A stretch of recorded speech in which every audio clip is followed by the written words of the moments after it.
Hello again, my name is Dustin, and this tutorial will teach you how to create a project template using Adobe Captivate 7. So what do I mean by project template?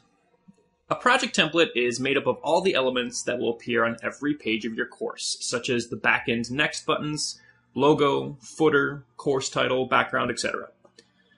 Notice that we've already created many of these objects in our previous videos, so we're going to create the remaining project template objects for the project template, and then set them to display for rest of project so they appear on every following page.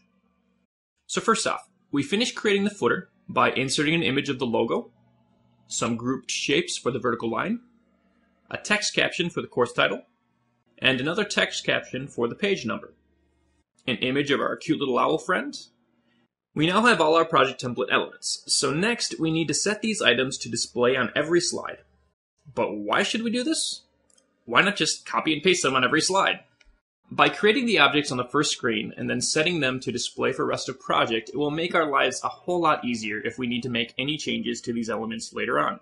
For example, if I have a 30-slide course with the project template elements pasted onto each slide, and I need to move the logo 5 pixels to the right, or use a different size font for the page number, or make any change to these elements, I have to make that change on all 30 slides. However, when we create these reusable project elements on the first screen, and then set them to display for rest of project, we can make the same change once, and it updates on all the slides. It's a real time saver for us as developers. Okay, so let's go ahead and do this. First, create a new blank slide. Click Insert, and select New Slide.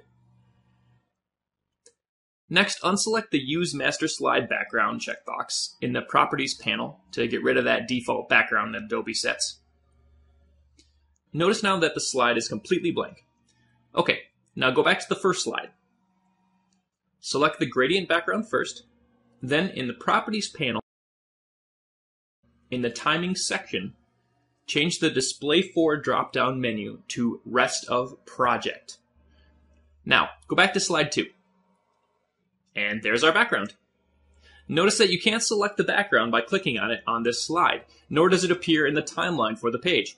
It can only be modified from page 1. Cool. So next we do this for the remaining project template elements, the background elements, the shapes, the footer elements, so on.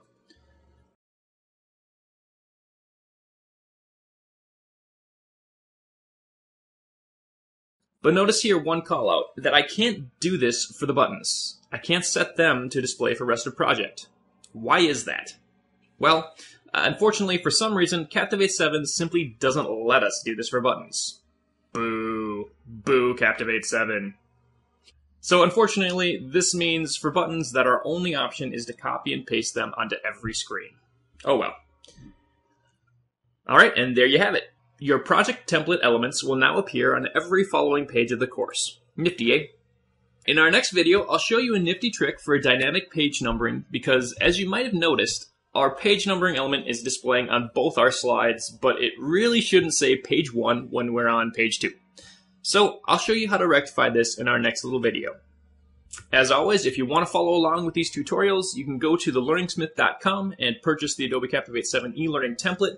This template contains all the graphics, all the interactions, all the quizzes for the complete course that we're using for these tutorials. Otherwise, until next time, you have yourself a lovely day. I'll talk to you later. Bye.